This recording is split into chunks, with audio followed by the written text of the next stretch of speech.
పనితీరుని వీళ్ళు నిర్వీర్యం చేశారు గత 5 సంవత్సరాల్లో. ఒక కార్పొరేటర్, స్థానికంగా గెలిచిన కార్పొరేటర్ ప్రజాప్రతినిధికి కానివ్వండి, అలాగే లోకల్లో గెలిచిన ఒక ఎమ్మెల్యే లెజిస్లేటివ్ కానివ్వండి, ఎక్కడ కూడా మినిమము అంటే చిన్నది కూడా అంటే విలువ అన్నది లేకుండా చేసేసి సామంత పరిపాలన 4 జిల్లాలకి ఒక రాజు, సామంత రాజులాగా ఇక్కడికి వచ్చేసరికి గతంలో విజయసాయిరెడ్డి, ఆ తర్వాత సుబ్బారెడ్డి, అలాగే తిరుపతి చిత్తూరుకి వెళ్ళేసరికి పెద్దిరెడ్డి రామచంద్రారెడ్డి, ఆ ముందున వెళ్తే సజ్జల రామకృష్ణారెడ్డి, అలాగా ఒక్కొక్క ఏరియాలో 4 జిల్లాలని పంచేసుకొని అంటే గతంలో భారత బంద్ సినిమాలకు వచ్చేసరికి జిల్లా నలుగురు కేక్ మొక్కలో పంచుకోవడం జరిగింది.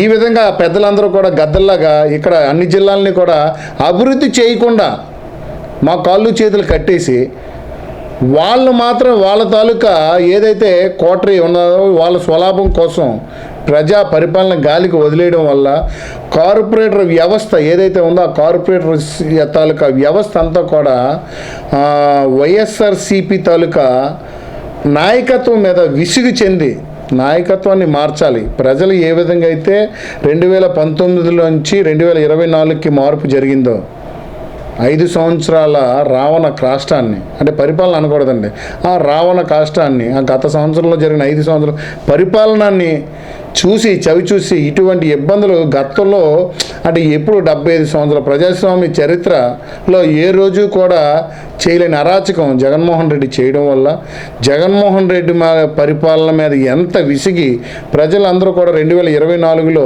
మార్పు కోసం ఎదురు చూసి మార్పు చేయడం జరిగిందో అలాంటి మార్పు రేపు ఈ 4 సంవత్సరాలు పూర్తయినా సరే ఈ జీవీఎంసీ వ్యవస్థలో కానివ్వండి, జీవీఎంసీ వ్యవస్థలో భాగమైన కార్పొరేటర్స్కి కానివ్వండి, ఎక్కడ కూడా అంటే వార్డులో తిరిగేంత అభివృద్ధి హామీలు నెరవేర్చుకోలేకపోయాము అన్న బాధతో శోకతప్త హృదయాలతో ప్రతి ఒక్కరు కూడా ఈవేళ పార్టీలు నాయకత్వాన్ని మారుద్దాం అనే ఉద్దేశంతో మేయర్ మార్పు కోసం ప్రతి ఒక్క కార్పొరేటర్ కూడా కృషి చేస్తూ ఉన్నారు. ప్రతి ఒక్క కార్పొరేటర్ కూడా ఎదురు చూస్తూ ఉన్నారు.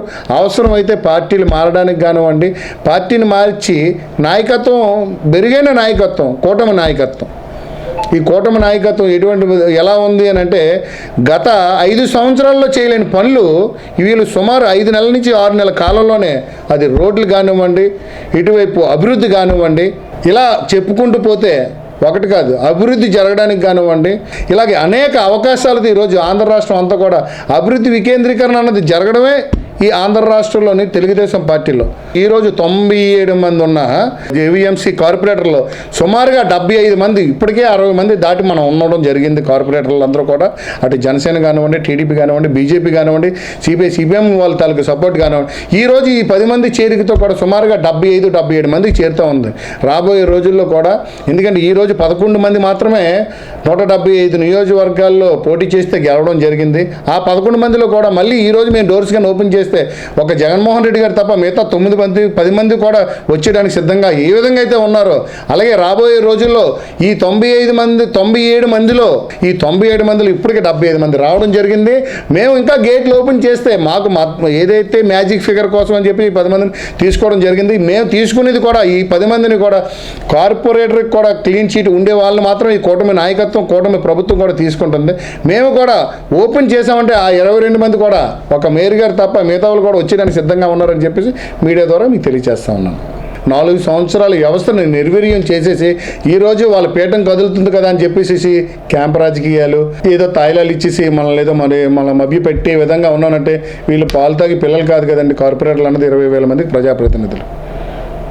వారికి ఎటువంటి నిర్ణయం తీసుకోలేవు. ఎందుకంటే వాళ్ళు కూడా 20,000 మంది ప్రజలకి ఏం సమాధానం చెప్పాలి. మేము కూడా వార్డుల్లో తిరగాలి కదండి, వార్డులో తిరగాలి, అభివృద్ధి చేయాలని మాకు ఆశ ఉంటుంది కదా.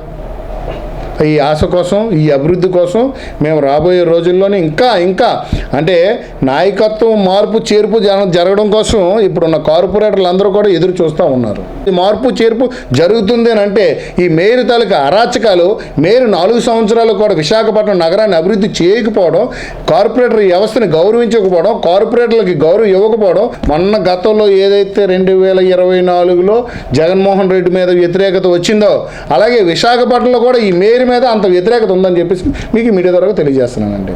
నైతికంగా బాధ్యత వహించాడు కాబట్టి ఆ తప్పులన్నీ గతంలో చేసిన అరాచకాలన్నీ గుర్తొచ్చి ఆ రాజీనామా చేయడం జరిగిందండి. అవన్నీ గుర్తొచ్చినా సరే నైతిక విలువ లేకపోతే రాజీనామా చేయడానికి ముందుకు రారండి. మీరు చెప్పింది 100% కరెక్ట్.